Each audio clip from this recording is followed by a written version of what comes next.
പൂർണ്ണമായും മരത്തിൽ നിർമ്മിച്ച അത്യാഡംബര വീടുകൾ. കാശ്മീരിലെ തനിനാടൻ ഗ്രാമീണ വീടുകളുടെ കഥ പറയാം. കാശ്മീരിലെ കുപ്വാരയിൽ ചക്കി യഹ്മ എന്ന അതിമനോഹരമായ ഉൾഗ്രാമത്തിൽ ഈ അരുവിയോട് ചേർന്നാണ് പ്രിയപ്പെട്ട സുഹൃത്തുക്കളുടെ വീട്. പ്രകൃതിയുടെ സംഗീതം ആസ്വദിച്ച് ഈ താഴ്വരയിൽ ഈ മരവീട്ടിൽ 3 രാത്രികളാണ് ഞാൻ ഉറങ്ങിയത്.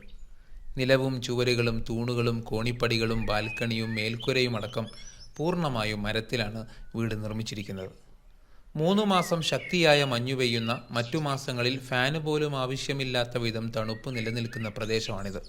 തണുപ്പ് വീടിനകത്തേക്ക് പെട്ടെന്ന് പ്രവേശിക്കാതിരിക്കാനാണ് നിർമ്മാണത്തിന് മരങ്ങൾ മാത്രം ഉപയോഗിക്കുന്നത്. ഇതാണ് കശ്മീരിലെ പരമ്പരാഗത ശീലവും.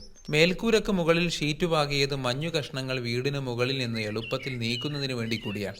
വീടിനു താഴ്ഭാഗം അവശ്യ സാധനങ്ങൾ സൂക്ഷിച്ചിരിക്കുകയാണ്. മുകളിലാണ് വീട്ടുകാരുടെ താമസം. ഇതാണ് അങ്ങോട്ടുള്ള വഴി.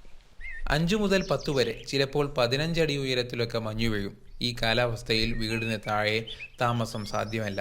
അതിനാലാണ് താഴ്ഭാഗം സ്റ്റോർ റൂമുകളായി മാത്രം സംവിധാനിച്ചിരിക്കുന്നത്. റൂമുകളിൽ കട്ടിലുകൾ ഇടുന്ന ശീലം കശ്മീരി ഗ്രാമങ്ങളിലില്ല.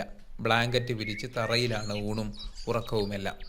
ഇവിടെ ഒരു കൗതുകമുള്ള കാഴ്ചയുണ്ട്. വീടിന് പുറത്ത് ഈ ചുവരിലാണ് തേനീച്ചകൾ കൂടുകൂട്ടിയിരിക്കുന്നത്. അവർക്ക് തേൻ ശേഖരിച്ചു വെക്കാൻ വീടിനകത്ത് സംവിധാനം ഒരുക്കിയിരിക്കുന്നു. ചക്കി യഹ്മയിൽ എല്ലാം മരവീടുകളാണ്. കശ്മീരിലെ തന്നെ മോഡേൺ നിർമ്മാണ രീതികളൊന്നും ഇവിടെ എത്തിയിട്ടില്ല. ഈ ഗ്രാമവും പച്ചപ്പും അരുവികളും കൈതോടുകളും കിളികളും കളകളാരവും ഒക്കെയാണ് ഇപ്പോഴും അവരുടെ ലോകം. മനോഹരമായ ഈ കാശ്മീർ താഴ്വരയുടെ സൗന്ദര്യത്തിൽ മരം കൊണ്ട് നിർമ്മിച്ച പരമ്പരാഗത വീടുകളും വേലികളും നിർവഹിക്കുന്ന പങ്ക് ചെറുതൊന്നുമല്ല.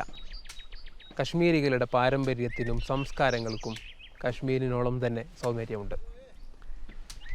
വീണ്ടും കാണാം.